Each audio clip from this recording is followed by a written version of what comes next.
الحمد لله رب العالمين والصلاة والسلام على رسوله الأمين وعلى آله وأصحابه أجمعين أما بعد. وعن أبي هريرة رضي الله تعالى عنه قال قال رسول الله صلى الله عليه وسلم اليد العليا خير من اليد السفلى وابدعوا بمن تعول وخير الصدقة ما كان عن ظهر غني ومن يستعفف يعفه الله ومن يستغني يغنيه الله رواه البخاری. بڑی اہم حدیث آپ کے سامنے پڑھی گئی، اور اس حدیث کو میں نے اہم اس لیے کہا کیونکہ یہ اس باب کی آخری حدیث ہے، اور اس حدیث کے اندر اللہ کے نبی صلی اللہ علیہ وسلم نے بہت سارے اہم باتوں کو بیان کیا ہے. اسی لیے آپ تمام اطمینان سے بیٹھیں، کیونکہ یہ دروس جو باتیں درس میں ہوتی ہیں یہ ہمارے ایمان کو تازہ کرتی ہیں.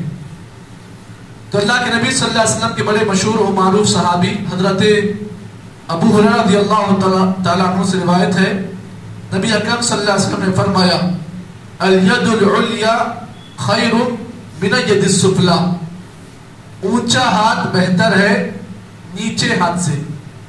کیا مطلب اس کا؟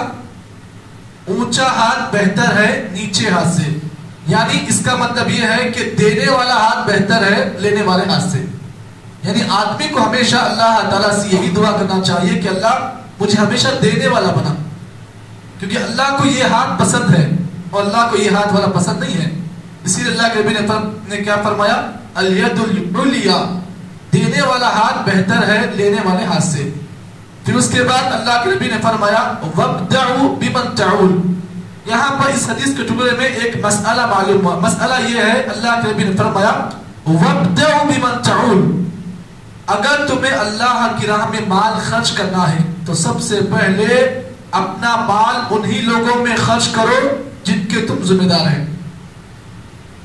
کیا مطلب اس کا؟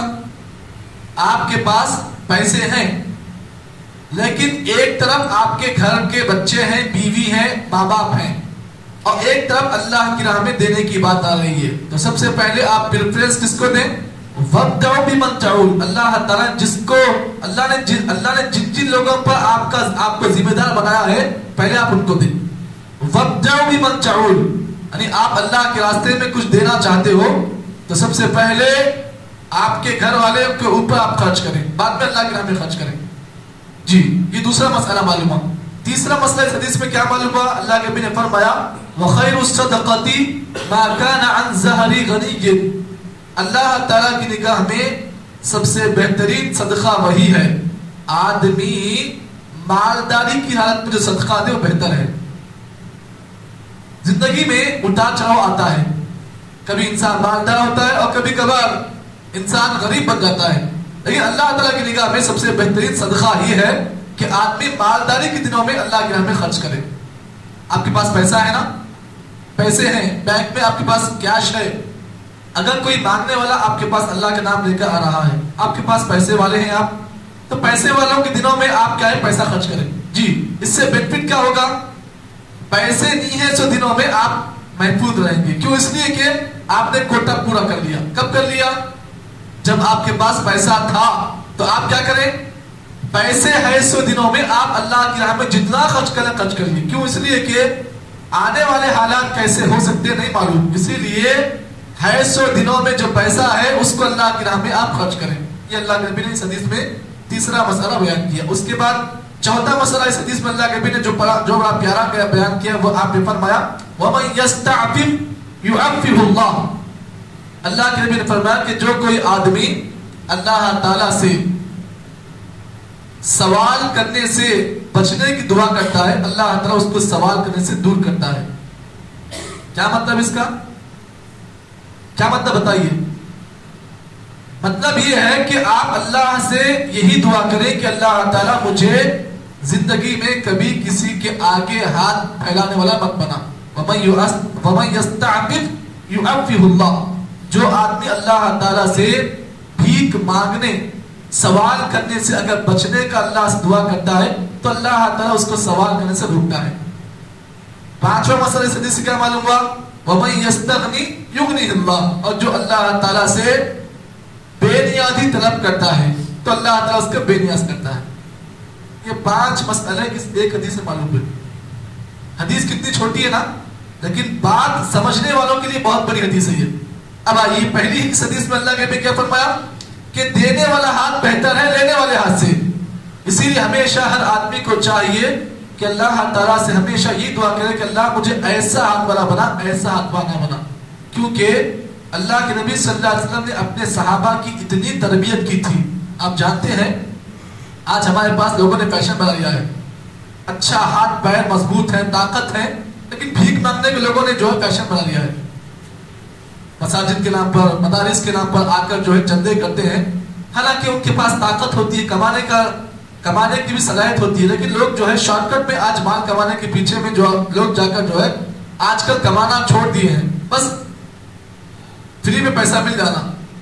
تو اللہ کے نبی نے صحابہ کی ایسی تربیت کی تھی کہ صحابی رسول کہتے ہیں کہ اللہ کے نبی نے ہمیں ایسا بے نیاز کر دیا تھا کہ اگر کسی آدمی کا، کسی صحابی کا کوئی کوڑا اگر گر جاتا تو گرنے والا آدمی جو ہے آدمی سے نہیں پوچھتا کہ تم اس کو اٹھا کر دو، وہ آدمی خود اپنے گھوڑے سے اترتا، اس گھوڑے کو لیتا، پھر اپنے گھوڑے پر چڑھتا۔ یعنی اللہ کے نبی نے صحابہ کو اتنا بے نیاز کر دیا تھا، کسی کے سامنے ہاتھ نہیں پھیلانے کا اللہ کے نبی نے صحابہ کو اتنا مضبوط کر دیا تھا۔ اور ہمارے پاس کیا ہے، لوگوں نے فیشن بنا لیا ہے، جہاں بنے وہاں بھیک مانگتے ہیں، کوئی سڑک، کوئی چوراہا، کوئی جگہ ایسی نہیں ہے جہاں پر بھیک مانگنے والی نہیں ہے۔ اور آپ دیکھیں گے بھیک مانگنے والوں میں اکثریت جو ہے مسلمان کی ہے، جی اکثریت آپ دیکھیں ہر چوراہے پر، ہر نکڑ پر، ہر راستے پر، ہر گلی میں بھیک مانگنے والا کوئی ہے تو مسلمان ہے۔ اب یہاں پر ان کو اللہ کے نبی کی ایک حدیث بیان کر دوں، نبی اکرم صلی اللہ علیہ وسلم نے فرمایا آدمی برابر بھیک مانگتا رہے گا حتیٰ کہ جب اللہ تعالیٰ کے پاس اس کو بلایا جائے گا تو اس حالت میں آدمی آئے گا کہ اس کے چہرے پر گوشت کا ایک ٹکڑا بھی نہیں ہوگا۔ کل قیامت میں ایسے کئی لوگ آئیں گے جن کے چہروں پر گوشت کے ٹکڑے نہیں ہوں گے، جن کو دیکھ کر آپ یہ سمجھ جائیں کہ دنیا میں وہ بھکاریاں ہیں جو بھیک مانگنے کو اپنا فیشن سمجھتے تھے۔ آج کئی لوگ ایسے ہیں جن کے پاس 1-1 لاکھ روپے بھی ہیں اور ان کے پاس ذاتی مکانات بھی ہیں، لیکن پھر بھی وہ بھیک مانگ رہے ہیں۔ تو معلوم یہ ہوا، اس حدیث سے پہلا مسئلہ یہ معلوم ہوا کہ آدمی کو ہمیشہ خوددار بننے کی ضرورت ہے، آدمی کبھی بھی کسی کے سامنے ہاتھ نہ پھیلائے، اللہ سے یہ دعا کرے کہ اللہ تعالیٰ زندگی بھر مجھے ایسا بنا، ایسا مت بنا، یہ آدمی کو ہمیشہ اللہ سے یہی دعا کرنے کی ضرورت ہے۔ دوسرا مسئلہ اس حدیث سے مجھے اور آپ کو ملا وہ یہ ہے کہ آدمی کو چاہیے ہمیشہ اللہ تعالیٰ سے وہ جو مانگتا ہے اللہ اس کو وہی دیتا ہے۔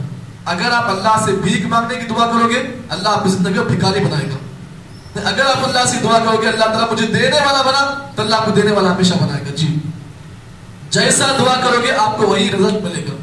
تیسرا مسئلہ اس حدیث سے ہمیں اور آپ کو ملا وہ یہ ہے کہ آدمی کو چاہیے کہ سب سے بہترین صدقہ اللہ کے ہمیں اگر دینا چاہتا ہے تو اسی وقت دے دے جب تک اس کے پاس پیسے ہیں، پیسہ موجود ہے لیکن پھر بھی بخیلی کر رہے ہیں، نہیں دے رہے اللہ کی راہ میں، تو اللہ تعالیٰ کیا کرتا ہے سو پیسے کو سگڑوں میں چھین لیتا ہے آپ پر سے۔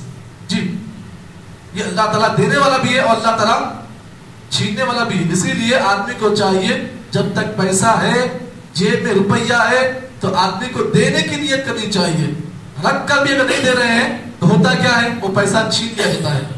چوتھا مسئلہ اس حدیث سے مجھے اور آپ کو ملا وہ یہ ہے کہ ہمیشہ آدمی کو اتنا بے نیاز ہونا چاہیے کبھی بھی کسی کے سامنے ہاتھ نہ پھیلائے، کوئی مسجد کا صدر ہو، ناظم ہو، متولی ہو، کسی کے سامنے بھی زندگی میں کبھی بھی ایسا اللہ نہ بنائے کسی کے سامنے ہاتھ پھیلانے کا اللہ تعالیٰ ہمیں اور آپ کو موقع نہ دے۔ آدمی کو ہمیشہ اللہ تعالیٰ سے یہی دعا کرنا چاہیے کہ اللہ زندگی میں جو بھی میرے پاس ہے چٹنی مرچی کھاؤں گا، کسی کے سامنے ہاتھ نہیں پھیلانا، اللہ ایسا بنا دے، یہ دعا آدمی کو کرنی چاہیے۔ جی یہ حدیث جو میں نے اس لیے اہم کہی کیونکہ یہ حدیث ہمارے نوجوانوں کے لیے بھی ضروری ہے، ہمارے بزرگوں کے لیے بھی ضروری ہے، اور ہمارے علماء کے لیے بھی ضروری ہے، ہمارے ائمہ کے لیے بھی ضروری ہے، ہمارے مؤذنین کے لیے بھی ضروری ہے۔ تو اس حدیث میں بہت ساری باتیں میں نے اپنے مطابق پیش کی ہیں. اللہ سے دعا ہے کہ اللہ تعالیٰ مجھے اور آپ کو جو باتیں بیان کی گئی ہیں صحیح معنی میں عمل کی توفیق عطا فرمائے. سبحان اللہ بحمدہ، سبحانک اللہم بحمدک، نشہد ان لا الہ الا انت، نستغفرک و نتوب الیک.